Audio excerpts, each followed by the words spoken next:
Here we got Ben, the owner of the OARHOUSE. How are you going, Ben? Yes, I'm doing fine. How are you? Excellent, thank you. You have a fantastic place here, the OARHOUSE, in, what street is it again? In Malate? It's on Bocobo Street. Bocobo Street? Near the corner of Malvar Street. It's, like I said, it's in this bohemian community of Malate. Yeah. It's this part of Manila that we have a lot of traveling backpackers, tourists, and you've got a lot of cultural, artists, musicians. Yeah.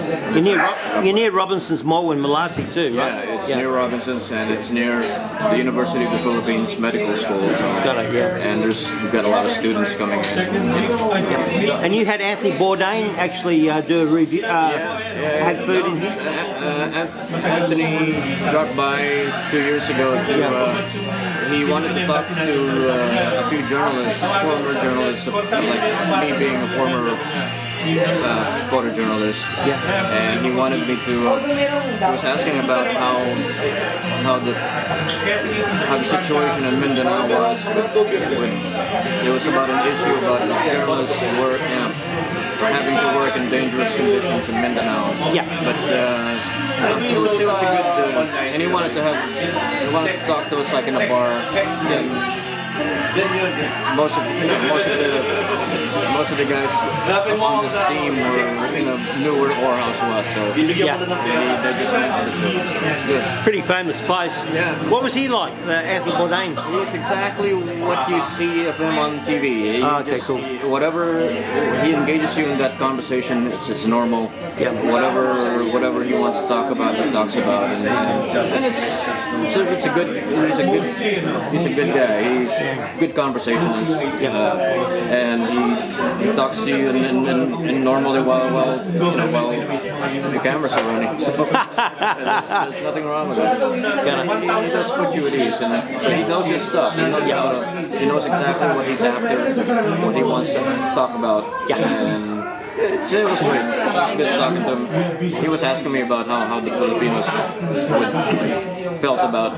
It was during the Christmas season, and they were doing mostly with the Christmas theme. How a lot of Filipinos come home to get reunited with their families and their friends. Overseas workers and all that. Overseas workers, how they send so much stuff home, the Christmas presents. And the pasalubongs. Yeah, the pasalubongs or the balikbayan boxes. It's a very nice theme to work on because it's a very personal thing with the Filipinos. Oh yeah, for sure. And when did you take over?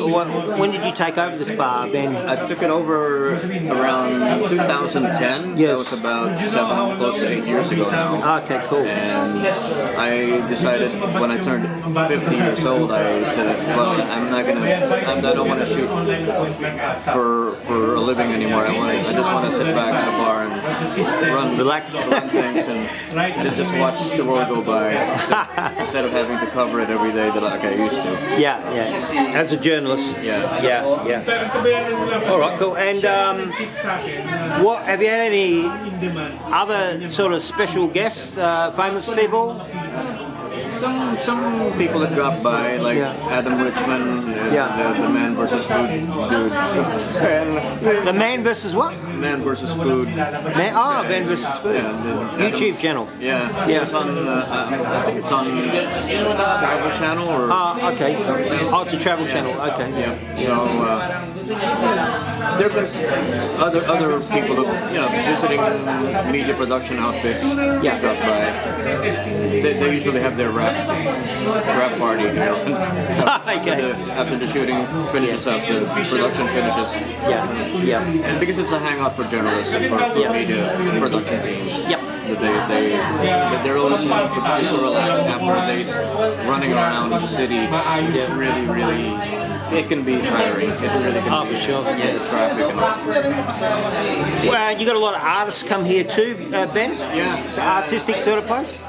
Artists, you mean the visual artists? Like painters and writers and all that sort of stuff come here? A lot of, I know a good number of Manila writers and some visiting writers who have come by.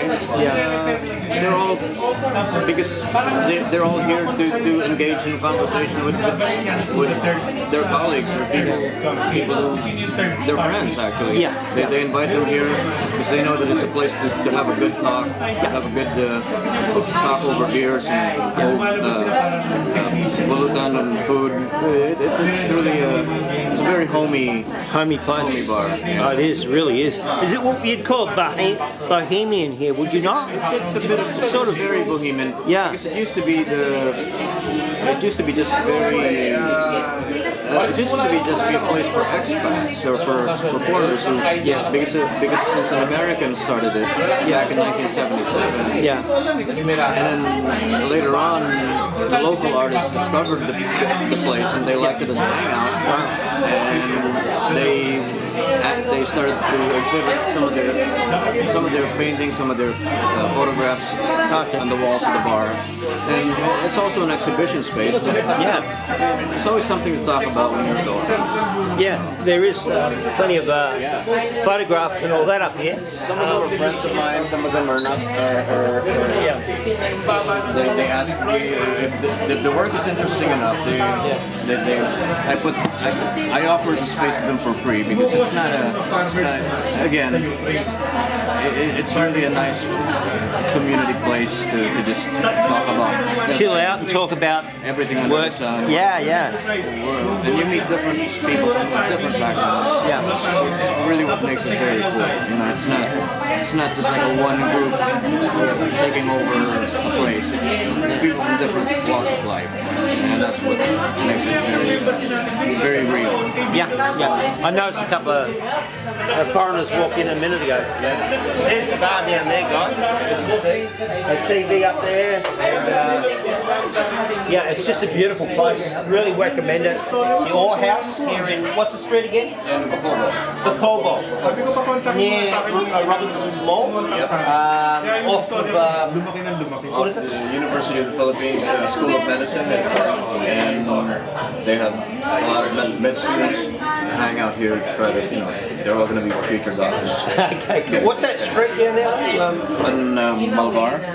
The one that way? Oh, the main one. It's Pedro Hill. Pedro Gil. Yeah, that's right. It's off Pedro Gil. Beautiful. Thanks, Ben. Great talking to you, man. You're welcome. Appreciate it. Thumbs up for Ben, guys. Thank you.